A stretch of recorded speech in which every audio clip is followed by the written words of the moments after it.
Hello friends, आता आपण last लेक्चरला जो टॉपिक आपण बघितला दॅट इज हायजेन्स प्रिन्सिपल. तर आपण तोच टॉपिक कंटिन्यू करतोय. हायजेन्स प्रिन्सिपल हाच टॉपिक आपण कंटिन्यू करतोय. आपण लास्ट लेक्चरला हायजेन्स प्रिन्सिपल जे ते यूज करून आपण स्पेरिकल वेव्हफ्रंट कन्स्ट्रक्ट केला, बरोबर. तर जर लास्ट टॉपिक तुम्हाला जर नीट समजला असेल तर हा टॉपिक तुम्हाला एकदम इझी राहील. दोघी टॉपिक अप्रॉक्सिमेटली सेम आहेत. मॅक्सिमम पॉईंट्स दोघी टॉपिकमध्ये सेम आहेत. म्हणून जर तुम्हाला आजचं लेक्चर जर तुम्हाला नीट अंडरस्टँड करायचं असेल तर तुम्ही लास्ट लेक्चर जे कन्स्ट्रक्शन ऑफ स्पेरिकल वेव्हफ्रंट हे एकदा फक्त बघा आणि त्यात तुम्हाला हायजेन्स प्रिन्सिपल पण समजेल. आणि नंतर जर तुम्ही हे लेक्चर ऐकलं तर तुम्हाला बेनिफिट मिळेल आणि टॉपिक एकदम तुम्हाला सिम्पल वाटेल. Last topic construction of spherical wavefront आणि आजचा टॉपिक आहे construction of plane wavefront. Construction of what? Plane wavefront, बरोबर. जसं आपण स्पेरिकल वेव्हफ्रंट कन्स्ट्रक्ट केला तसं आपल्याला प्लेन वेव्हफ्रंट जो आहे तो कन्स्ट्रक्ट करायचा आहे. मी तुम्हाला लास्ट लेक्चरला बोललो की बाय युझिंग हायजेन्स प्रिन्सिपल और by using this geometrical construction we can construct any type of wavefront, बरोबर. By using this Huygens principle and this geometrical construction we can construct any type of wavefront. आपण कोणताही वेव्हफ्रंट construct करू शकतो किंवा तयार करू शकतो, बरोबर. जसं आपण लास्ट लेक्चरला स्पेरिकल वेव्हफ्रंटचं कन्स्ट्रक्शन बघितलं, ह्या लेक्चरला आपल्याला प्लेन वेव्हफ्रंटचं कन्स्ट्रक्शन जे ते बघायचं आहे. सो टुडेज टॉपिक इज काय?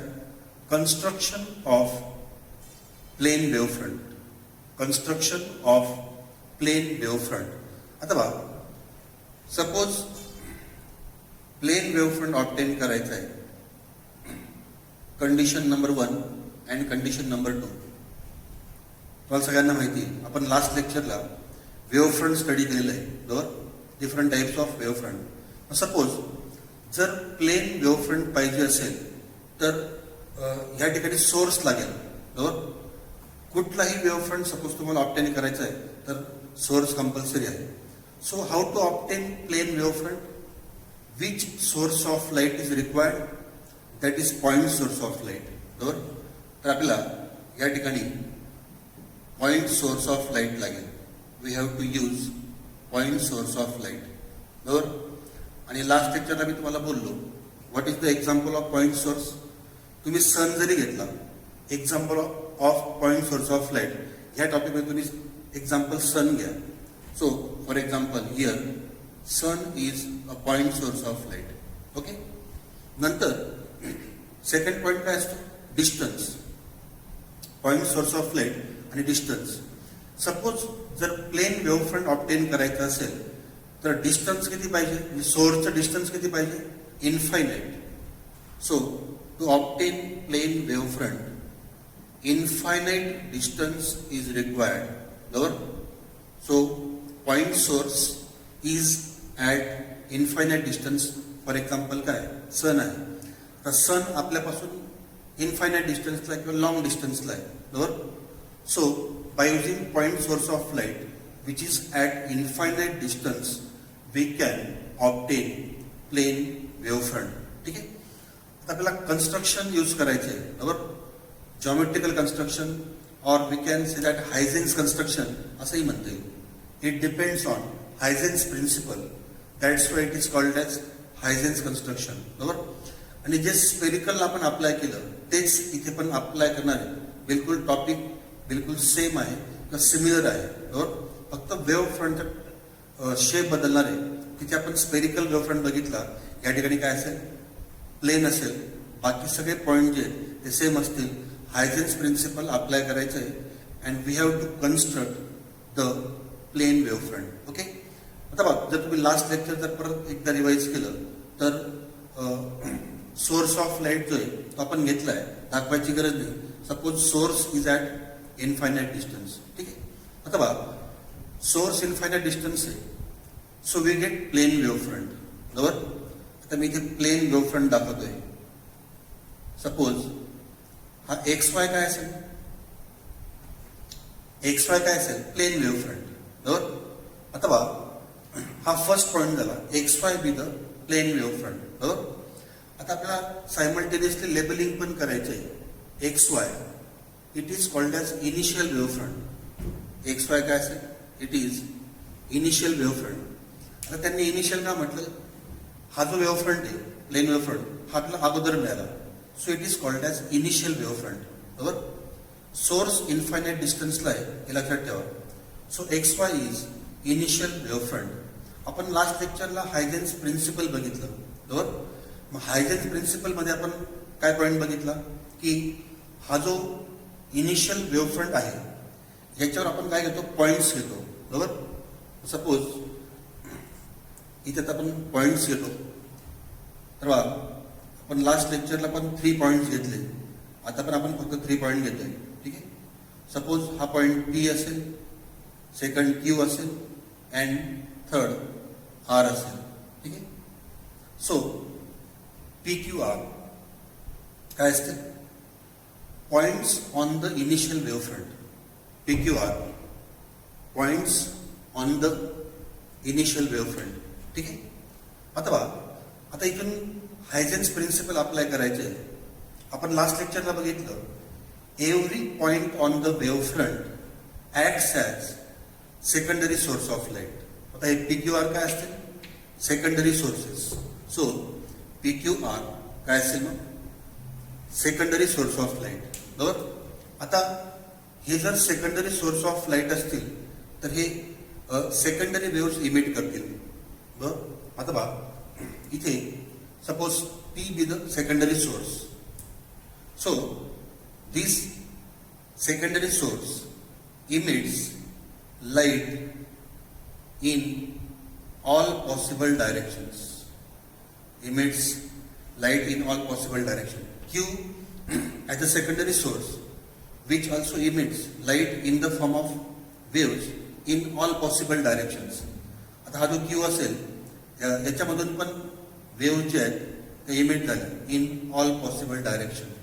सपोज आर असेल तर बा इथे पण this source or this secondary source emits light in all possible directions. ठीक आहे. आता जे मी ह्या रेड कलर मध्ये दाखवल्या ह्या काय असेल मग, सेकंडरी वेव्स. सेकंडरी सोर्स आणि ह्या काय असतील, सेकंडरी वेव्स. बरोबर. So secondary source emits secondary waves.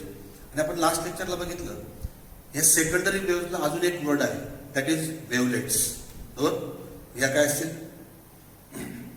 Secondary waves. या असतील secondary waves. And these secondary waves are also called as काय, याला आपण लास्ट लेक्चरला बघितलं, these secondary waves are called as wavelets. बरोबर. So secondary waves or wavelets इथे आपण हे रेड कलर मध्ये दाखवलं आहे. बरोबर. आता बघा, पुढची स्टेप काय असेल, आपण लास्ट लेक्चरला बघितलंय.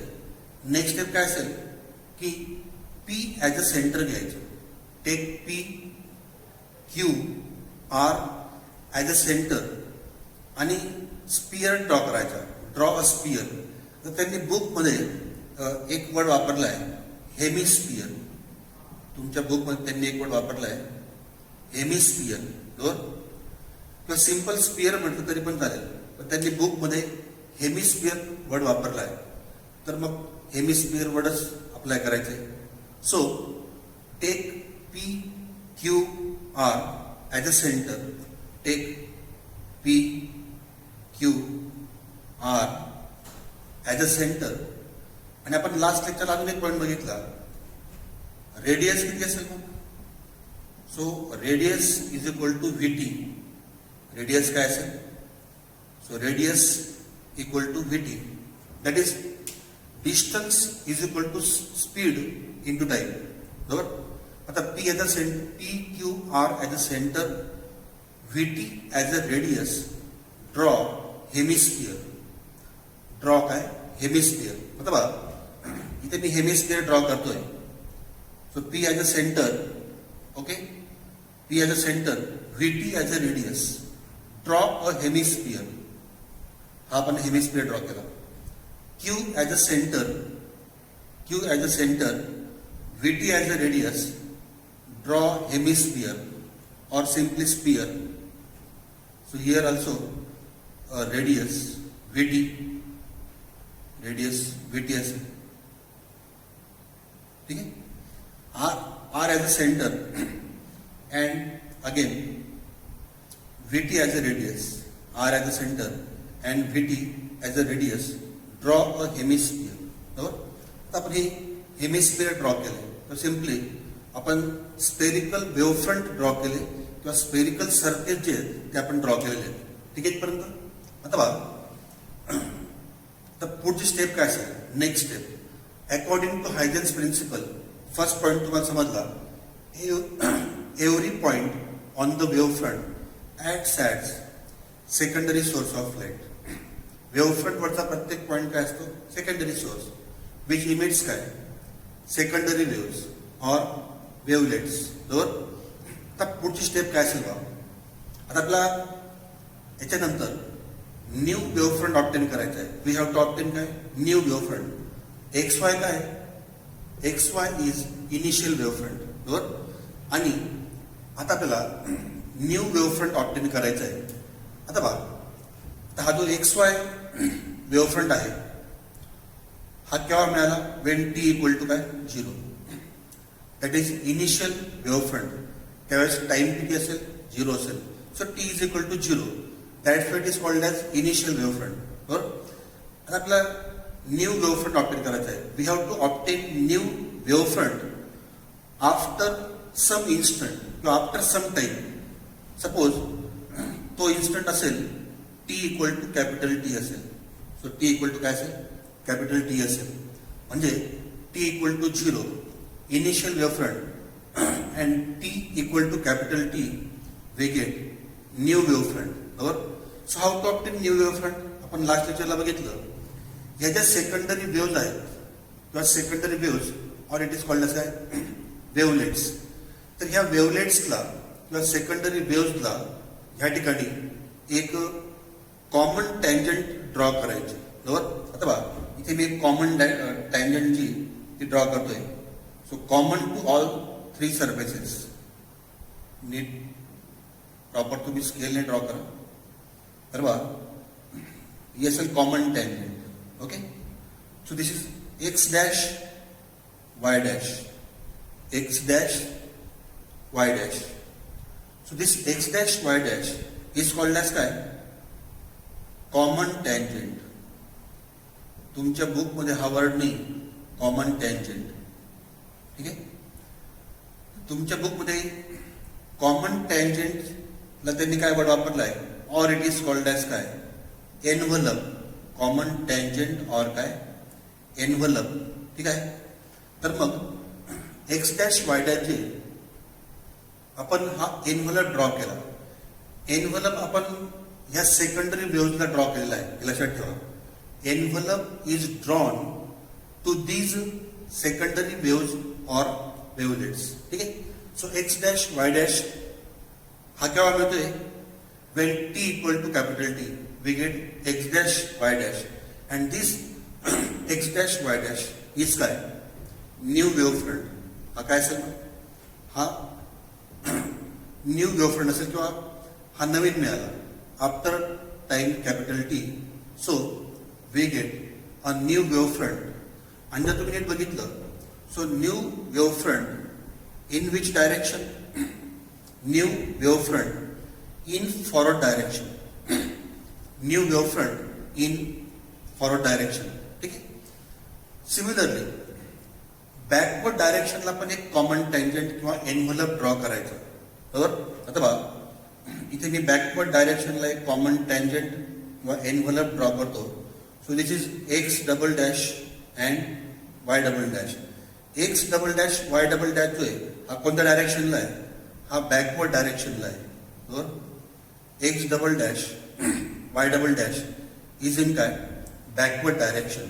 So X double dash Y double dash new wave front in काय backward direction. New wave front in backward direction. आता बघा आपण लास्ट लेक्चरला हा पॉईंट बघितलाय. X dash Y dash exist हा तुम्हाला मिळणार आहे. But X double dash Y double dash does not exist. Why? Because light always travels in काय forward direction. Light always travels in forward direction. Backward डायरेक्शनला light travel होत नाही. So X double dash Y double dash does not exist or does not effective. तर नाही मिळणार. We get X dash Y dash but we cannot get X double dash Y double dash because light always propagates in forward direction. बरोबर. तर ह्या टाईपने एक simple आपण geometrical construction जे ते बघितलं. म्हणून तुम्हाला बोललो जर तुम्ही स्पेरिकल वेव्ह फ्रंटचं जर कन्स्ट्रक्शन नीट अंडरस्टँड केलं तर तुम्हाला प्लेन वेव्ह फ्रंट बघण्याची गरज पडणार नाही, वाचण्याची गरज पडणार नाही. कारण दोघांचं कन्स्ट्रक्शन जे आहे ते बिलकुल सेम आहे. सगळे पॉईंट सेम आहे. बरोबर. फक्त शेप बदलतोय. तिकडे स्पेरिकल आहे, तिकडे प्लेन आहे. बरोबर. आता बघा तर लास्ट पार्ट एक शॉर्ट इन शॉर्ट मध्ये कन्क्लुजिव्ह स्टेटमेंट आपण बघू आता. So we have to construct plane wave front. आपण काय केलं? पॉइंट सोर्स इन्फायनाइट डिस्टन्सला घेतला, that is sun. Okay. So X Y आपल्याला इनिशियल वेव्ह फ्रंट मिळाला. बरोबर. नेक्स्ट स्टेप आपण त्याच्यावर पी क्यू आर 3 पॉइंट्स घेतले. बरोबर. These points are called as secondary source of light. त्यांनी काय इमिट केलं? Secondary waves or wavelets. Secondary waves or wavelets. बरोबर. नंतर आपण नेक्स्ट स्टेप काय केलं? या सेकंडरी वेव्स किंवा सेकंडरी वेवलेट्सला आपण एनव्हलप ड्रॉ केला. कॉमन टेंजंट किंवा एनव्हलप ड्रॉ केला. X dash Y dash in forward direction. So X dash Y dash is new wave front. बरोबर. नंतर आपण बॅकवर्ड डायरेक्शनला पण एक टँजंट किंवा एनव्हलप ड्रॉ केला. X double dash Y double dash in a backward direction. And finally light always travels in forward direction. So x dash y dash exists but x double dash y double dash does not exist.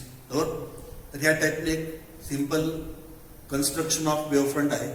Construction of spherical wavefront, construction of plane wavefront. या chapter मधला एकदम main part जो आहे हे दोघी points आहेत. हायजेन्स principal जे हा या चॅप्टर मधला सगळ्यात मेन पार्ट आहे. बरोबर. जर तुम्हाला आता हे 2 टॉपिक जर समजले तुम्हाला नेक्स्ट 2 टॉपिक पण याच्यावरच डिपेंड आहे. ते पण लवकर समजतील. आणि नेक्स्ट टॉपिक असेल reflection of light and refraction of light. Reflection and refraction of light. तर मग ते आपण नेक्स्ट लेक्चरला बघू. So thank you.